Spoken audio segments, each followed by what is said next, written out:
Le 31 août 2012, dans le cadre feutré du plateau du journal de 20h sur France 2 à Paris, une rencontre fortuite allait sceller une décennie de mystère médiatique.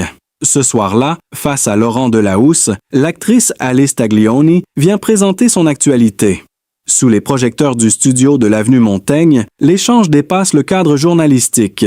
C'est le point zéro d'une odyssée sentimentale de 11 ans que le journaliste le plus scruté de France a choisi de murer dans un silence quasi monacal. Pendant plus d'une décennie, Laurent Delahousse a érigé une forteresse d'invisibilité autour de sa vie privée, une anomalie dans l'ère du voyeurisme numérique. Cette retenue n'était pas un simple choix de discrétion, mais une stratégie de survie psychologique. En tant qu'homme tronc de la nation, observé chaque week-end par plus de 5 millions de téléspectateurs, Delahousse savait que le moindre interstice dans sa cuirasse privée deviendrait une brèche pour la presse à scandale. Cependant, après 11 ans de cette discipline de fer, la vérité qu'il a fini par laisser filtrer ne concerne pas une simple anecdote de couple, mais une confession brutale sur la solitude inhérente à sa fonction et le prix exorbitant de la perfection d'image. La réalité derrière cette façade de gendre idéal à la mèche rebelle cache une dualité complexe. En coulisses, au siège de France Télévisions, les techniciens décrivent un homme habité par une anxiété de performance dévorante, où chaque mot, chaque silence est pesé. Cette vérité que le public découvre enfin, c'est que ces 11 années auprès d'Alice Taglioni n'ont pas été le long fleuve tranquille, suggéré par les rares photos de paparazzi au Cap Ferret ou dans les rues du 16e arrondissement. Delahousse a révélé, par des confidences distillées avec une précision chirurgicale, que son engagement envers l'information a failli, à plusieurs reprises, consumer l'équilibre de son foyer. L'aspect le plus saisissant de sa révélation réside dans l'aveu d'une vulnérabilité émotionnelle qu'on ne lui prêtait pas. Derrière le luxe des plateaux de 20h30 le dimanche, le journaliste a confessé une forme de syndrome de l'imposteur persistant malgré les années. Sa relation de 11 ans avec Alice Taglioni a servi de laboratoire de décompression. Elle a été la seule témoin des nuits blanches d'Amiens à Paris, des doutes sur sa légitimité et de la pression étouffante de devoir incarner la stabilité nationale alors que son propre monde intérieur oscillait. Ce qui choque l'opinion publique aujourd'hui, ce n'est pas l'existence de cet amour, mais la profondeur du sacrifice consenti pour le protéger. Delahousse a admis avoir orchestré une véritable contre-espionnage médiatique pour que ses enfants et sa compagne ne deviennent pas des extensions de sa propre marque. Cette vérité, celle d'un homme qui a lutté pied à pied contre le système qu'il sert pour préserver un jardin secret, redéfinit totalement l'image du présentateur vedette. On ne voit plus seulement le journaliste, on perçoit enfin l'homme qui, pendant 4015 jours, a porté un masque de marbre pour offrir à sa famille le luxe ultime, l'anonymat. Le voyage vers la vérité commence bien loin des projecteurs de la capitale, dans les rues pavées d'Amiens, au cœur des années 1970 et 1980. Laurent Delahousse n'est pas né avec une cuillère d'argent dans la bouche, ni avec un micro à la main. Il est le produit d'une éducation bourgeoise mais rigoureuse, où le travail n'est pas une option, mais une valeur cardinale. Dans l'enceinte du lycée privé La Providence, le même établissement qui verra passer des figures majeures de l'État français, le jeune Laurent forge une discipline de fer. À cette époque, personne ne soupçonne que ce garçon discret, passionné de football et de sport, deviendra le visage de l'information nationale. L'année 1980 marque un tournant invisible. Alors que la France s'apprête à vivre des bouleversements politiques majeurs, Laurent Delahousse s'inscrit en droit à l'Université de Paris Panthéon-Assas. C'est ici, entre les murs austères de la faculté, qu'il développe ce sens de la structure, cette précision chirurgicale dans l'analyse qui deviendra sa signature. Pourtant, le droit ne suffit pas à nourrir sa soif de narration. Il bifurque vers la section politique du CELSA. Et c'est en 1994, à l'âge de 25 ans, qu'il fait ses premières armes chez RTL. À l'époque, le siège de la radio rue Bayard est une fournaise d'adrénaline. Laurent y apprend l'urgence, le poids de chaque seconde et, surtout, l'importance de la voix. En 1996, il rejoint LCI. Nous sommes au cœur des années 90, la télévision d'information en continu est en pleine explosion. C'est dans ce laboratoire de l'immédiateté que Laurent Delahousse commence à sculpter son image. Ce n'est pas seulement un journaliste, c'est un metteur en scène de l'information. Il comprend avant tout le monde que le contenu est indissociable de la forme. Chaque mouvement de main, chaque inclinaison de tête sur le plateau de la chaîne d'info est étudié. Il n'est pas rare de le voir tard le soir dans les bureaux déserts de la tour TF1 à Boulogne-Billancourt, revisionner ses interventions pour corriger un tic de langage ou une posture imparfaite. Cette obsession pour la perfection, que certains qualifient de narcissisme, est en réalité le masque d'une insécurité profonde, d'un besoin de contrôle total sur son environnement pour masquer une sensibilité à fleur de peau. L'arrivée sur France 2 en 2006 marque le début de l'ère du 20h. Pour Laurent, ce n'est pas une promotion, c'est un sacerdoce. Il s'installe dans le fauteuil de la grand-messe de l'information avec une ambition démesurée, briser les codes poussiéreux de la télévision publique. Entre 2007 et 2012, il transforme le journal télévisé en un véritable objet cinématographique. Les lumières sont plus sombres, les angles de caméra plus dynamiques et le ton devient plus intimiste. Mais ce succès fulgurant a un prix. Pendant ces années de gloire montante, la solitude devient son unique compagne de fin de semaine. Pendant que les familles françaises se réunissent pour l'écouter, lui s'isole dans les couloirs vides de l'avenue Montaigne, hanté par la peur de l'erreur, du mot de trop, de la faille qui ferait s'écrouler l'édifice de respectabilité qu'il a mis des décennies à bâtir. Cette période de 2012 est cruciale. C'est le moment où la sphère professionnelle percute violemment la sphère privée. Alors qu'il est au sommet de son art, Laurent Delahousse réalise l'inanité de cette quête de perfection solitaire. La révélation qu'il finira par faire après 11 ans de vie commune avec Alice Taglioni prend ses racines ici, dans ce bureau baigné par la lumière blafarde des écrans de contrôle, où il comprend que l'image qu'il renvoie à la France n'est qu'un hologramme. L'homme qui semble tout maîtriser est en réalité un homme en quête de sens, un fils d'Amiens qui a réussi au-delà de ses espérances, mais qui se sent de plus en plus étranger à sa propre célébrité. Chaque seconde de ses émissions de l'époque, comme Un jour, un destin, témoigne de cette fascination pour les failles des grands de ce monde. En creusant la vie de Romy Schneider ou de François Mitterrand, Laurent Delahousse ne fait que chercher des réponses ou à ses propres tourments. Il utilise le destin des autres comme un miroir pour comprendre pourquoi, malgré les millions d'admirateurs, il éprouve ce besoin viscéral de se cacher. La vérité qui surprendra tout le monde après 11 ans est déjà là, latente, dans sa manière de regarder ses invités. Une soif d'authenticité que seul le silence et l'ombre pouvaient le protéger. Le parcours de Laurent Delahousse n'est pas une simple succession de chances opportunes, mais le résultat d'une construction mentale quasi architecturale, entamée dans les amphithéâtres de la faculté de droit au début des années 1990. À cette époque, entre les murs de l'université Paris-Panthéon-Assas, le jeune homme ne cherche pas seulement à obtenir un diplôme. Il s'imprègne de la structure logique, de la hiérarchie des normes et surtout de la précision du langage juridique. Le droit lui enseigne que chaque virgule a un poids, que chaque silence dans une plaidoirie est une arme. C'est cette déformation professionnelle précoce qui va devenir la fondation de sa future identité médiatique. Alors que ses camarades envisagent non des carrières de magistrat ou d'avocat, Delahousse ressent une dissonance intérieure. La loi est trop rigide pour sa soif de narration, mais sa méthode, elle, restera gravée dans son ADN. La rigueur avant l'émotion. Le basculement vers la radio en 1994 chez RTL au 22 rue Bayard n'est pas une fuite, mais une révélation technique. Dans le studio rouge et noir de la célèbre station, Laurent Delahousse découvre que la voix est un instrument de précision. Il n'entre pas dans le journalisme par la porte de la bohème littéraire, mais par celle de l'artisanat pur. Il est celui qui arrive 2 heures avant tout le monde pour réécrire une dépêche AFP. Non pas parce qu'elle est fausse, mais parce que le rythme de la phrase ne lui convient pas. Cette minutie confine parfois à l'obsession. Ses collègues de l'époque se souviennent d'un jeune pigiste capable de recommencer 10 fois un enregistrement pour une simple inflexion jugée trop haute.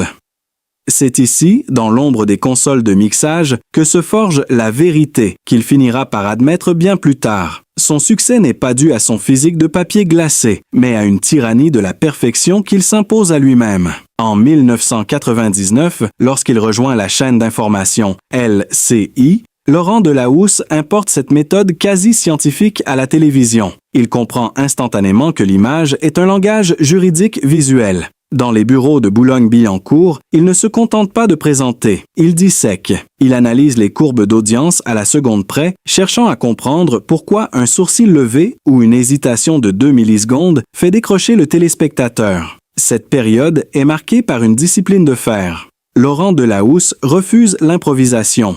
Pour lui, la liberté sur un plateau ne s'acquiert que par une préparation totale, confinant à la paranoïa créative.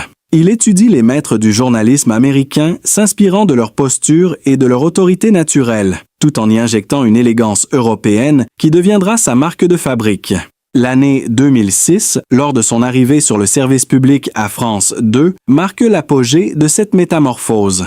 Le passage du droit à la lumière des projecteurs est achevé, mais la mentalité du juriste demeure. Il traite ses interviews politiques comme des contre-interrogatoires, non pas par agressivité, mais par besoin de vérité absolue. C'est cette exigence radicale qui l'a mené à une forme d'isolement professionnel volontaire. Dans les coulisses de l'avenue Montaigne, le personnel technique observe ce présentateur qui ajuste lui-même l'intensité des projecteurs, qui vérifie l'alignement de son bureau au millimètre près avant de prendre l'antenne. Cette méticulosité extrême est le moteur de sa longévité. Delahousse sait que dans le monde de l'image, la moindre faille est une condamnation. Après 11 ans de vie commune avec Alice Taglioni, la révélation qu'il a fini par laisser transparaître est le coût humain de cette exigence. Sa réussite n'est pas le fruit du hasard ou d'un réseau influent, mais le résultat d'un combat quotidien contre sa propre nature anxieuse. Il a transformé ses doutes en une mécanique de précision, utilisant son éducation juridique pour compartimenter sa vie et protéger son foyer. Ce que le public prend pour de l'arrogance ou de la distance n'est en réalité que le rempart d'un homme qui, depuis ses années d'études à Amiens et Paris, a compris que pour durer, il faut être son propre juge le plus sévère. Chaque succès, chaque interview exclusive, chaque record d'audience n'est qu'une preuve supplémentaire que la discipline est la seule forme de liberté qu'il s'autorise. Derrière le brushing impeccable se cache un technicien de l'information qui a sacrifié une part de sa spontanéité sur l'autel d'une excellence qui ne laisse aucune place à l'erreur, une vérité qu'il a longtemps cachée sous le vernis de la célébrité. Le portrait de Laurent Delahousse ne saurait être complet sans aborder la zone d'ombre qui a failli, à plusieurs reprises, ternir son hégémonie sur le service public, l'accusation récurrente d'une trop grande douceur face au pouvoir. Si ces 11 années de discrétion avec Alice Taglioni ont fasciné, c'est aussi parce qu'elle faisait écran à une réalité professionnelle, parfois brutale, marquée par des attaques virulentes sur sa déontologie. Derrière l'image du journaliste esthète se cache un homme qui a dû encaisser des critiques d'une violence rare, l'accusant de transformer l'information en une mise en scène trop lisse, au détriment du débat démocratique. L'un des moments les plus critiques de sa carrière se situe le 17 décembre 2017. Ce soir-là, Laurent Delahousse réalise une interview exclusive d'Emmanuel Macron au sein même du palais de l'Élysée. Le cadre est somptueux, la déambulation dans les dorures de la République est filmée avec une maestria cinématographique. Mais dès la fin de la diffusion, le couperet tombe. Une partie de la presse et de la classe politique s'insurge. On lui reproche un ton trop admiratif, une absence de relance incisive et une posture de courtisan plutôt que de journaliste. Les réseaux sociaux s'enflamment et le terme de journalisme de révérence est jeté en pâture. Pour Laurent Delahousse, habitué à la maîtrise totale de son image, c'est un séisme.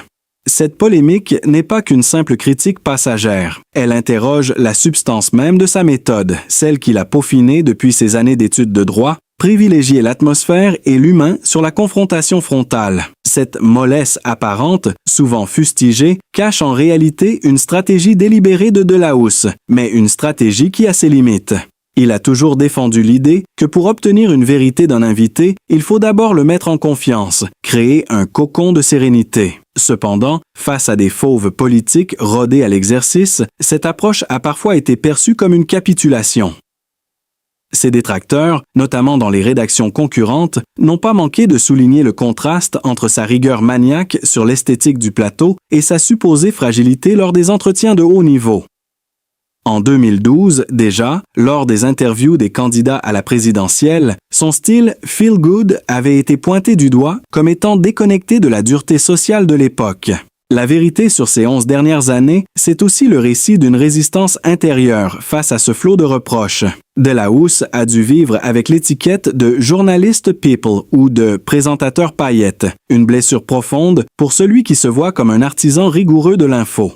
Chaque soir, après avoir rendu l'antenne sur France 2, il regagnait l'anonymat de son foyer avec le poids de ses attaques.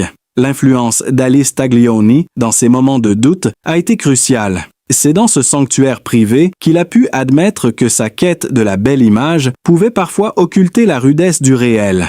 La révélation qu'il a fini par faire après une décennie n'est pas seulement celle d'un homme amoureux, mais celle d'un professionnel qui a dû accepter ses propres failles. Son besoin maladif d'être aimé par son public l'a parfois conduit à éviter le conflit nécessaire sur le plateau. Ce tiraillement entre l'exigence de vérité et le désir d'harmonie est la clé pour comprendre la complexité de Laurent Delahousse.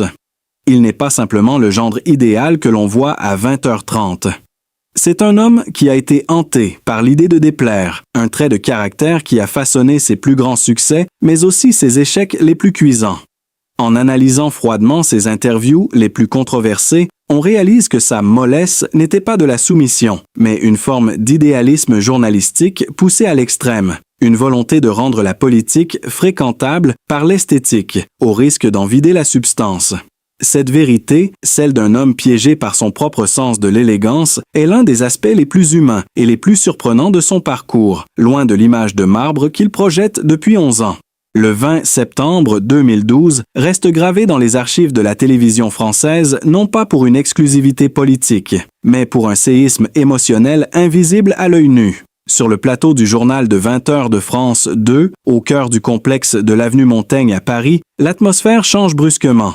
Laurent Delahousse reçoit Alice Taglioni. Ce n'est pas une simple interview promotionnelle pour le film Paris-Manhattan. Sous les projecteurs de 4500 Kelvin, un dialogue muet s'instaure entre le journaliste et l'actrice. Les téléspectateurs, sans pouvoir mettre de mots sur l'instant, assistent à une collision de destin.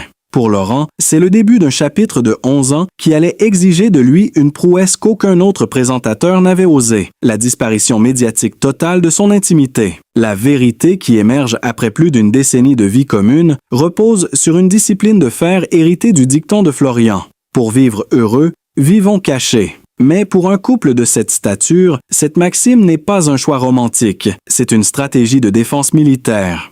Delahousse a révélé que dès 2013, un pacte de silence absolu a été scellé entre eux. Dans un monde où l'image est une monnaie d'échange, ils ont choisi la déflation médiatique. Pendant 11 ans, ils ont refusé systématiquement les couvertures de magazines People négociés, les tapis rouges main dans la main et les publications complaisantes sur les réseaux sociaux. Cette absence n'était pas un vide, mais un plein. Le plein d'une vie normale, protégée par des murs de verre épais. De leur quotidien révèle une logistique de l'ombre quasi paranoïaque pour protéger leurs enfants. Dans les rues du 16e arrondissement de Paris, ou lors de leur retraite discrète au Cap Ferret, le couple a développé des techniques d'évitement dignes des services de protection des hautes personnalités. Delahousse a avoué avoir sacrifié des opportunités de carrière internationale et des invitations mondaines pour ne jamais offrir une prise aux paparazzi. Pour Alice Taglioni, le sacrifice fut tout aussi immense, celui de mettre sa carrière de comédienne parfois au second plan pour éviter que sa notoriété ne vienne perturber l'équilibre fragile que Laurent maintenait au sommet de l'état médiatique. Ils ont construit une forteresse où les caméras n'avaient pas droit de citer, transformant leur maison en une enclave hors du temps et des jugements. Le point de rupture de cette vérité réside dans le poids psychologique de cette dissimulation. Delahousse a confié que maintenir cette barrière étanche entre l'homme public et le père de famille a nécessité une énergie dévorante. Pendant 11 ans, il a dû incarner chaque week-end la stabilité nationale tout en luttant, en coulisses, contre la curiosité malsaine qui cherchait à briser son foyer. La véritable surprise pour le public n'est pas qu'ils s'aiment, mais qu'ils aient réussi à maintenir cette pureté émotionnelle dans un écosystème aussi toxique que celui de la célébrité parisienne. Ce n'est pas seulement de l'amour, c'est une résistance politique contre la transparence obligatoire de notre époque. Cette révélation tardive met en lumière une réalité brutale. La célébrité est une prison dont Laurent Delahousse et Alice Taglioni ont réussi à s'évader par le haut, en utilisant le silence comme une arme de liberté massive. En 2023, en regardant en arrière, le journaliste admet que cette vérité du secret était le seul moyen de ne pas laisser le personnage de télévision dévorer l'homme de chair et de sang. Chaque minute de silence radio sur leur vie privée était une minute de vie réelle gagnée pour leurs enfants, loin des flashs et de l'éphémère. C'est ici que réside le véritable choc pour l'opinion.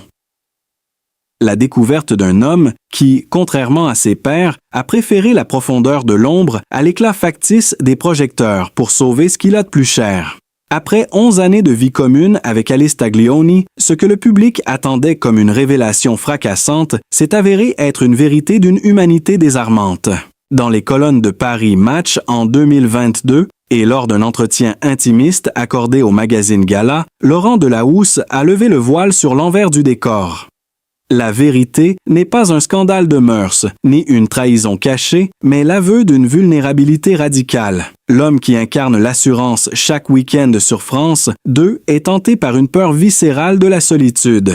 Cette angoisse, qu'il a longtemps dissimulée derrière l'élégance de ses costumes sombres, constitue le véritable moteur de son existence et le ciment de son couple. Pour Laurent Delahousse, le prestige des JT de 20 heures, les interviews de chefs d'État à l'Élysée et les records d'audience ne sont que des vanités éphémères. Il a confié, avec une franchise rare, que les trophées de la télévision ne sont à ses yeux que des objets froids, incapables de combler le vide intérieur qu'il ressentait avant sa rencontre avec Alice. Le succès est une drogue dure, mais c'est une drogue solitaire, laissait-il entendre, suggérant que l'adrénaline du direct ne remplace jamais la chaleur d'un foyer. Cette remise en question de sa propre réussite est le choc que le public n'avait pas vu venir. On l'imaginait grisé par son pouvoir médiatique, alors qu'il cherchait désespérément une ancre émotionnelle pour ne pas dériver dans le narcissisme destructeur du milieu parisien. De ses propos révèle une hiérarchie des valeurs totalement inversée par rapport aux standards du show business. Laurent Delahousse considère aujourd'hui que sa famille est sa seule véritable œuvre. Il ne s'agit pas d'une posture de communication, mais d'une réalité vécue dans la discrétion des murs de son appartement parisien ou lors de leur séjour au Cap Ferret, loin des flashs. En 2023, il affirmait que le plus beau générique de fin, c'est celui d'une journée réussie avec les siens. Cette déclaration souligne à quel point l'homme a évolué. De l'étudiant en droit perfectionniste d'Amiens au journaliste vedette de France Télévisions, il a fini par admettre que la gloire est une imposture si elle n'est pas partagée dans l'intimité la plus stricte. Cette peur de la solitude, qu'il a fini par nommer, explique pourquoi il a protégé Alice Taglioni et leurs enfants avec une telle férocité pendant 11 ans. Pour lui, le foyer n'est pas un accessoire de son image de marque, c'est un sanctuaire de survie. Dans un monde de médias où tout se consomme et se jette, Delahousse a choisi la durabilité du secret. Sa révélation est un plaidoyer pour la vie intérieure contre la vie exposée. Il a admis que sans le regard protecteur et la force tranquille d'Alice, il aurait probablement succombé à l'épuisement psychologique que génère une exposition publique constante. La vérité, c'est que ce n'est pas lui qui porte son couple, c'est son couple qui lui permet de porter son costume de journaliste chaque semaine. Le public, habitué aux récits de conquête et de ruptures médiatisées, se retrouve face à un homme qui place la transmission et la stabilité familiale au-dessus de toute ambition professionnelle. Cette vérité est un camouflet pour le système du star system. Delahousse prouve que l'on peut être au sommet de la hiérarchie sociale tout en méprisant les attributs habituels du succès.